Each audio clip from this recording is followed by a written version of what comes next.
Bab 71 Aku benci mabuk mobil atau apapun itu bagian 1.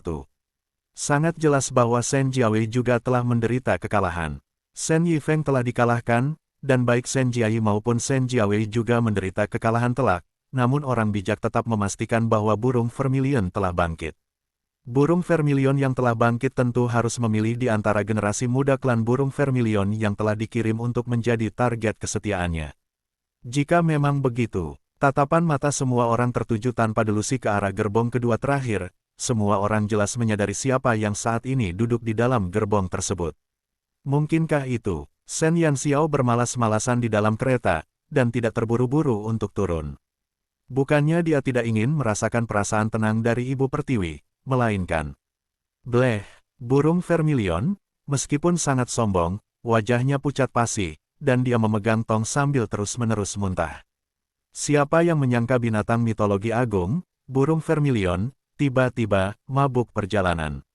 Setelah tergesa-gesa dalam perjalanan mereka selama beberapa hari, mulai dari titik di mana burung vermilion naik ke kereta, kulitnya segera mulai pucat dan telapak tangannya mulai berkeringat. Tidak lama setelah itu, ia mulai muntah-muntah dengan liar. Yang membuat Shen Yanxiao semakin terdiam, adalah bahwa burung kecil yang sombong ini tiba-tiba tidak mau ditarik ke dalam tubuhnya. Setelah seekor binatang iblis menandatangani kontrak dengan tuannya, tubuhnya dapat berubah menjadi kekuatan spiritual dan tinggal di dalam tubuh pemiliknya. Berbicara secara logis, karena burung vermilion saat ini tidak sehat, dengan guncangan kereta, ia harus dengan patuh tinggal di dalam tubuhnya. Namun, bajingan ini sangat keras kepala. Alasan memilih Shen Yanxiao adalah karena dia tidak punya pilihan selain memilih seseorang, dan Shen Yanxiao tidak punya kekuatan untuk membuatnya tunduk dengan senang hati. Jika dia ingin tetap berada di dalam tubuh manusia yang lemah seperti itu, bahkan jika dia dipukuli sampai mati, dia tetap tidak akan mau melakukannya. Karena tidak punya pilihan lain, burung vermilion hanya muntah sepanjang perjalanan kembali ke klan burung vermilion. Sampai sekarang, di wajah kecil dan anggun itu, bahkan tidak ada setengah dari kesombongannya sebelumnya. Di wajah yang sama sekali tidak berwarna itu, sepasang pupil berwarna merah tua itu mengeluarkan lapisan uap. Melihat ekspresi yang sangat menyedihkan itu, dapat menyebabkan orang-orang yang pernah melihatnya sebelumnya jatuh cinta padanya. Jika seseorang menggunakan kata-kata abad ke-24 untuk menggambarkannya, maka burung vermilion, pada saat ini, dapat dikatakan. Jadi Shen Yanxiao tentu saja tidak akan memperlakukan burung vermilion seperti hewan peliharaan yang lucu untuk dikurung dan dipelihara, karena dia memang ingat dengan jelas adegan sebelumnya di mana burung vermilion hampir membunuh Shen Jiayi, dan melakukannya tanpa berkedip. Dirinya yang sekarang menggemaskan hanya karena alasan dia mabuk perjalanan. Kalau saja bisa, Shen Yanxiao pasti ingin diam-diam mendongak ke atas dan tersenyum. Anda juga akan mengalami hari seperti ini. Hei, apa kau sudah selesai muntah? Kita sudah sampai. Shen Yanxiao menopang dagunya. Dia tidak keberatan membiarkan orang-orang di luar menunggu sebentar lagi, tetapi dia tetap tidak ingin tetap berada di dalam kereta ini bersama tumpukan muntahan ini. Jangan bilang, banyak sekali, kalau mau turun, ya turun saja. Setelah aku duduk, akan mati. Burung vermilion sangat ingin sekali menendang majikan barunya ini keluar dari kereta, tetapi dengan keadaan yang sedang dialaminya saat ini, dia tidak ingin membuat gerakan sedikit pun dengan jarinya. Kereta sialan itu, seumur hidupnya, dia tidak mau duduk di atasnya lagi. Lain kali, dia pasti akan terbang ke sini. Mulut Shen Yanxiao berkedut. Setelah mengucapkan beberapa patah kata kepada pengiringnya yang sangat hormat di samping, dia keluar dari kereta terlebih dahulu. Ketika dia menjulurkan kepalanya keluar dari kereta, selusin atau lebih pasang pandangan yang sangat rumit segera, dengan menggemparkan, hancur berkeping-keping. Shen Yanxiao mengangkat alisnya. Mengapa semua orang ini terlihat seperti baru saja bertemu hantu? Shen Feng menatap heran ke wajah kecil yang dikenalnya itu, namun wajah itu tidak dikenalnya. Meskipun Shen Yanxiao tidak memiliki banyak pengaruh di dalam klan burung vermilion, dia juga tidak mungkin bertindak sejauh itu hingga tidak mengingat seperti apa penampilan cucunya sekarang. Wajah kecilnya itu masih terlihat biasa-biasa saja, tetapi ketidaktahuannya akan masa lalunya, di matanya saat ini, tetap saja mengandung sedikit kecerdasan. Sudut mulutnya yang merah muda sedikit terangkat. Meskipun dia tidak bisa dianggap cantik, orang-orang tetap berpikir bahwa ada sedikit kelucuan di wajahnya. Bab 72, Aku benci mabuk mobil atau apapun itu bagian 2. Dia belum pernah melihat ekspresi wajah segembira seperti ini pada wajah Shen Yanxiao.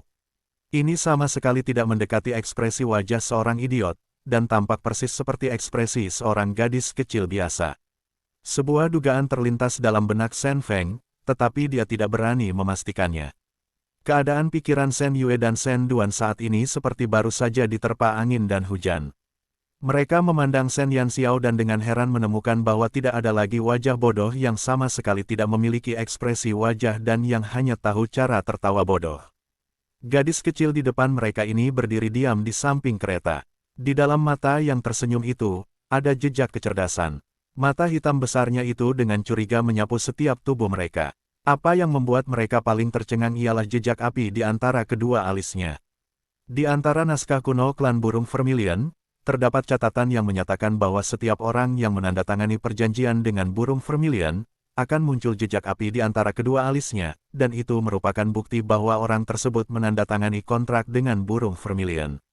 Sebelumnya, Shen Yue dan Shen Duan terlalu percaya diri, dan sama sekali tidak memperhatikan hal ini, atau berpikir untuk mengamati anak-anak mereka sendiri apakah mereka memiliki tanda api di antara kedua alis mereka atau tidak. Mereka telah membuat lelucon tentang diri mereka sendiri, dan membuat diri mereka bahagia tanpa alasan. Bagaimanapun, itu adalah catatan dari setidaknya 100 tahun yang lalu, jadi siapapun tidak akan berani untuk tidak yakin akan keasliannya karena mereka belum pernah melihat tanda api itu sebelumnya. Namun, begitu Shen Yanxiao muncul di hadapan mereka menyadari betapa konyolnya cara berpikir mereka sendiri. Jejak api itu mempesona, dan pada pandangan pertama, langsung menarik perhatian semua orang.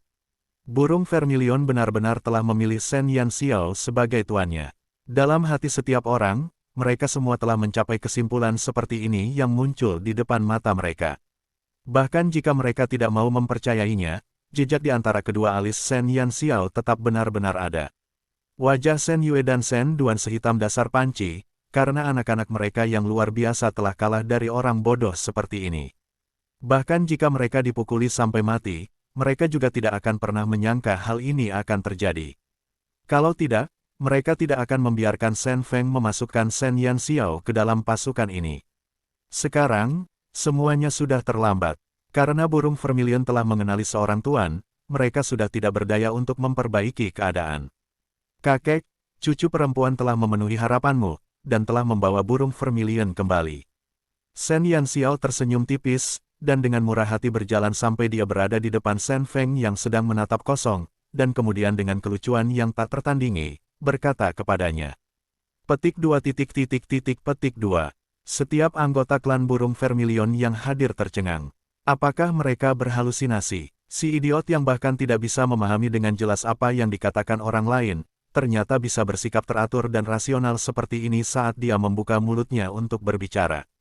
Sejak Shen Yanxiao muncul, Shen Feng segera menyadari perubahan pada cucunya, tetapi ketika Shen Yanxiao memanggilnya dengan manis, kakek, Shen Feng tidak bisa tidak tercengang sejenak.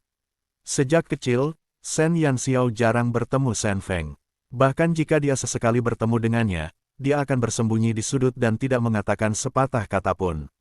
Bisa dikatakan, bahkan setelah Shen Yanxiao tumbuh menjadi seperti dirinya saat ini, dia masih belum mengatakan sepatah kata pun kepada Shen Feng. Adapun hari ini, begitu dia membuka mulutnya, itu segera memicu gelombang pasang di pikiran setiap orang. Kemana perginya si idiot yang disetujui semua orang? Apa yang terjadi dengan gadis kecil yang fasih dan fasih berbicara ini? Kemana perginya nona muda ketujuh yang idiot dari keluarga mereka? Meskipun Shen Feng tidak tahu bagaimana Shen Yanxiao tiba-tiba menjadi baik, Shen Yanxiao bukan hanya cucunya, tetapi dia bahkan membawa kembali burung Vermilion. Bagaimana mungkin dia tidak bahagia? Baguslah kau sudah kembali. Baguslah kau sudah kembali. Shen Feng agak tergerak secara emosional saat melihat Shen Yanxiao. Namun, dia tidak dapat menahan diri untuk tidak membuka mulutnya dan bertanya. Xiao Xiao, kenapa kamu tiba-tiba? Shen Yanxiao mengedipkan matanya dengan jenaka, menyentuh ujung hidungnya, lalu tersenyum sambil berkata, kakek, seharusnya kakek bertanya kepadaku mengapa aku tiba-tiba baik-baik saja, kan? Sebenarnya, aku juga tidak tahu alasannya, hanya saja setelah aku menandatangani kontrak dengan burung Vermilion, seolah-olah seluruh diriku menjadi jernih. Bab 73 Aku benci mabuk mobil atau apapun bagian 3. Sudah ratusan tahun sejak burung vermilion muncul di dunia manusia. Bahkan Shen Feng tidak akan memiliki pemahaman yang sangat tinggi tentang burung vermilion, ia hanya tahu bahwa burung vermilion memiliki kemampuan yang luar biasa. Shen Yanxiao telah lama membuat persiapan yang tepat, dan tidak peduli siapapun yang datang untuk bertanya kepadanya mengapa ia tiba-tiba menjadi cerdas, ia tanpa kecuali hanya akan menggunakan burung vermilion untuk bertele-tele. Siapa yang berani mempertanyakan alasan ini? Jika mereka punya kemampuan, mereka sendiri bisa pergi dan mencari konfirmasi dari burung kecil yang sangat sombong dan bau itu. Bagus, bagus. Ini benar-benar sangat bagus. Shen Feng menepuk bahu Shen Yanxiao dengan gembira, dan saat dia menatap jejak api di antara kedua alis Shen Yanxiao, dia langsung tahu bahwa apa yang dikatakan Shen Yanxiao semuanya benar. Dua peristiwa bahagia yang terjadi bersamaan di klan, kembalinya burung vermilion dan kejernihan pikiran Shen Yanxiao, membuat wajah Shen Feng yang berwibawa tersenyum lebar. Ia segera memanggil semua orang untuk kembali ke rumah besar. Akan tetapi, Shen Yanxiao tetap menarik lengan baju Shen Feng. Ada apa? Saat menghadapi cucunya yang tiba-tiba menjadi normal, sikap Shen Feng agak bingung. Shen Yanxiao menatap keretanya sendiri dengan sedikit kesal, dan berkata, "Kakek, burung vermilion masih ada di kereta." Shen Feng menatap kosong ke arah kereta yang berhenti di pintu masuk klannya, sementara dalam benaknya bergema tanpa batas dari apa yang dikatakan Shen Yanxiao sebelumnya. Burung vermilion baru saja ada di kereta itu. Lelaki tua yang telah berusia lebih dari setengah abad itu tiba-tiba gemetar seluruh tubuhnya dan, terutama dengan gugup, memeriksa apakah pakaiannya rapi atau tidak. Mata Shen Yue dan Shen Duan semakin gatal saat mereka menempel di kereta. Semua orang hanya berdiri seperti ini di depan pintu masuk yang besar, dan diam-diam menunggu burung vermilion muncul. Tidak ada seorang pun yang berani menggerutu bahkan sepatah kata keluhan pun. Baru ketika bagian atas kepala mereka mulai terasa panas karena berjemur di bawah terik matahari, akhirnya ada sedikit pergerakan di dalam kereta. Sebuah tangan kecil nan halus terulur dari kereta, dan semua orang menahan napas. Wajah pucat kecil yang agak mencolok tiba-tiba muncul dari pintu masuk kereta, dan semua orang segera membuka mata lebar-lebar. Ini, apakah Vermilion Bird? Semua orang dengan bodohnya menatap wajah kecil yang agak pucat itu. Meskipun wajah kecil itu luar biasa menawan, dan telah jauh melampaui konsep estetika semua orang, tidak seorang pun akan mengira bahwa binatang mitologis klan mereka yang tak tertandingi itu akan tiba-tiba muncul dengan penampilan seorang anak berusia 3 hingga 4 tahun. Suara Shen Feng seperti tercekat. Ia menatap mata merah tua burung vermilion, dan berkata dalam hati, dalam teks kuno klan burung vermilion, pasti ada catatan bahwa, setelah burung vermilion berubah menjadi bentuk manusia, sepasang matanya memang berwarna merah tua, tapi kenapa dia bisa menjadi anak berusia 3 atau 4 tahun? Sosok burung vermilion itu telah jauh melampaui ekspektasi semua orang, dan orang hanya bisa melihat bahwa, saat mereka berdiri di depan pintu masuk besar klan burung vermilion, semua orang di klan burung vermilion seolah-olah tidak bergerak, seolah-olah mereka telah membatu dan terpaku di tempat asal mereka. Rombongan yang mengikuti dari dekat di sisi burung vermilion dengan hati-hati mendukung burung vermilion turun dari kereta. Dia yang sebelumnya dingin dan acuh tak acuh terhadap Shen Yanxiao telah menjadi sangat hormat kepada Shen Yanxiao, dan bahkan tidak berani mengeluarkan suara.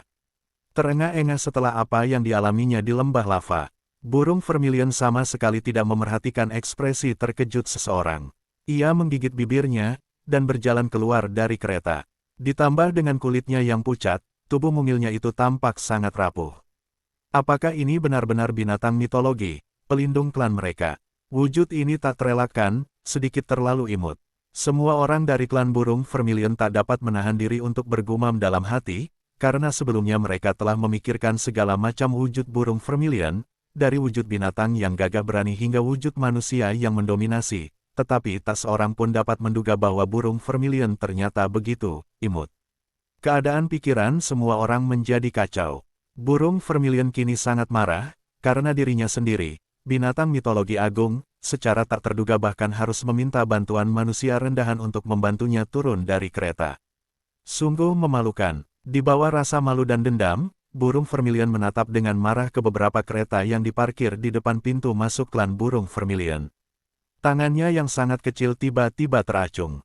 Sebuah api yang menyala-nyala kemudian segera keluar dari telapak tangannya dan melesat di udara. Sebelum semua orang sempat bereaksi, api yang berkedip-kedip tertiup angin telah melemparkan dirinya ke 8 kereta. Bab 74 Tekad Sen Feng Bagian 1. Api merah menyala itu bagaikan naga api raksasa, dan dalam sekejap mata ia telah melahap semua kereta, hampir tak menyisakan apapun.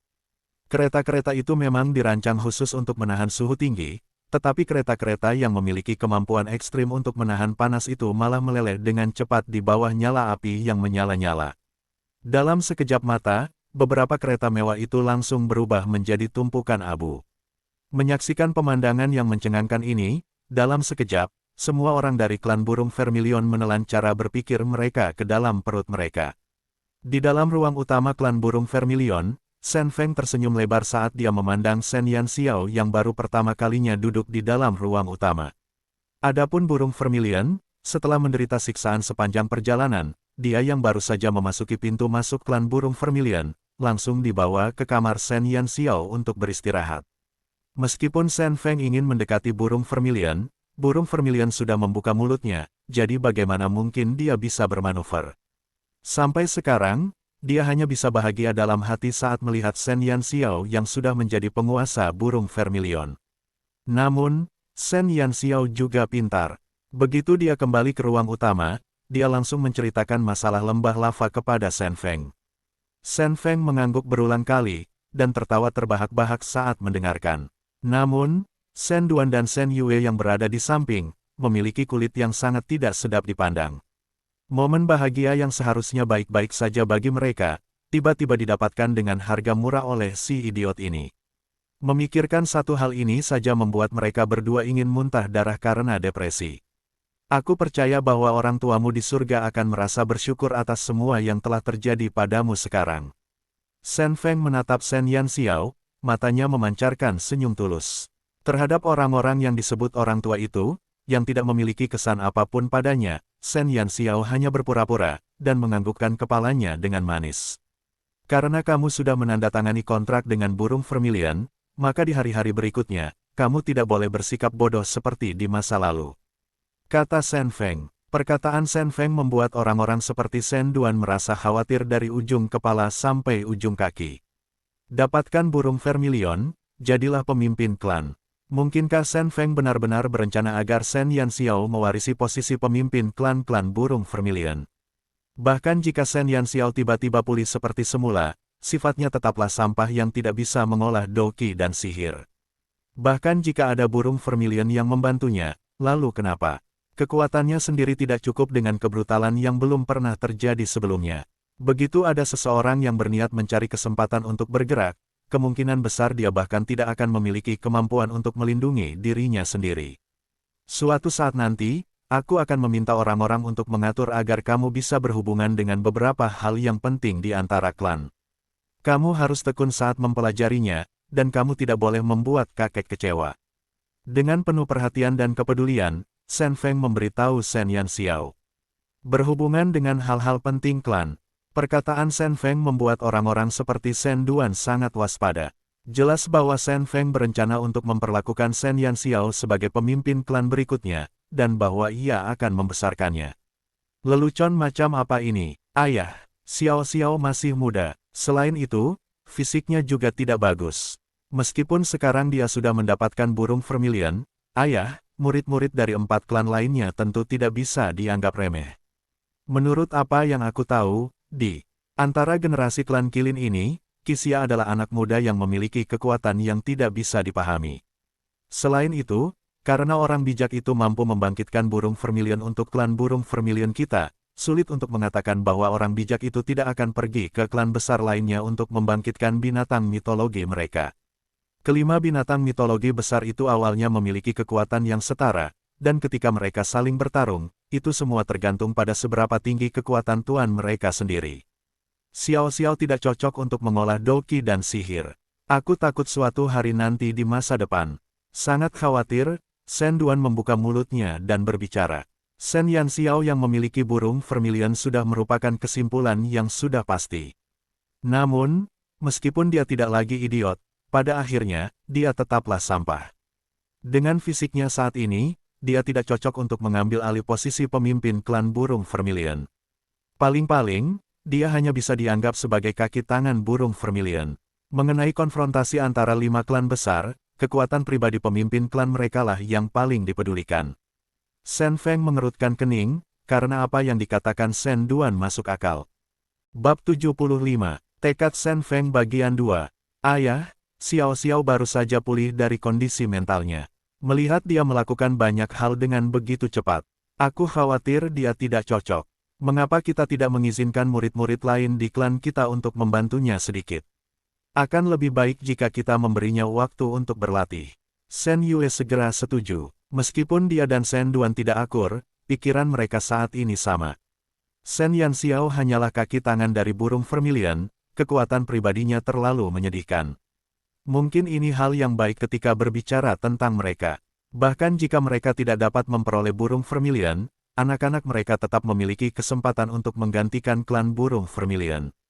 Selama anak-anak mereka sendiri cukup tangguh, dan mampu menahan para pemimpin klan dari 4 klan besar lainnya, maka Shen Yanxiao hanya perlu melestarikan burung Vermilion, dan memiliki burung Vermilion untuk menghadapi binatang mitologis dari 4 klan besar lainnya, itu saja sudah cukup. Daripada mengatakan bahwa Shen Yanxiao adalah tuan dari burung Vermilion, akan lebih baik jika mengatakan bahwa dia bertindak sebagai wadah bagi burung Vermilion. Sampah adalah sampah. Bahkan jika dia memperoleh burung Vermilion, lalu kenapa? Kekuatannya sendiri sangat kurang sehingga dia tidak pantas menjadi pemimpin klan. Shen Yanxiao, yang berada di samping, masih mendengarkan. Terhadap kedua tetua yang tampaknya memiliki niat baik ini, dia benar-benar mencibir dalam hatinya. Mereka benar-benar baik hati. Jika dia tidak dapat menebak niat tersembunyi di benak mereka, maka dia akan benar-benar hidup sia-sia di seluruh kehidupannya sebelumnya. Mereka hanya berencana untuk menjadikannya boneka klan burung Vermilion agar dapat membantu peluang anak-anak mereka sendiri untuk naik ke posisi pemimpin klan. Alasan mengapa mereka berani bersikap tidak terkendali adalah karena salah satu dari mereka, kekuatan Shen Yanxiao, memang kurang, dan karena akan sulit baginya untuk menahan 4 pemimpin klan lainnya. Alasan kedua adalah Shen Yanxiao telah kehilangan kedua orang tuanya, dan dia tidak memiliki siapapun untuk diandalkan di belakangnya. Apakah mereka benar-benar memperlakukannya sebagai orang yang mudah ditindas? Apakah mereka benar-benar berpikir bahwa dia mudah diganggu? Shen Yanxiao menyimpan niat Shen Yue dan Shen Duan di dalam hatinya, cepat atau lambat, dia akan meminta mereka membayarnya kembali secara penuh. Semua orang menunggu keputusan Shen Feng. Shen Duan dan Shen Yue merasa gugup, karena mereka tahu bahwa ayah mereka sendiri sebelumnya tidak pernah dekat dengan Shen Yanxiao. Selain itu, meskipun apa yang baru saja mereka katakan sebagian egois, itu tetap saja fakta. Bagaimana mungkin seonggok sampah bisa menduduki posisi pemimpin klan?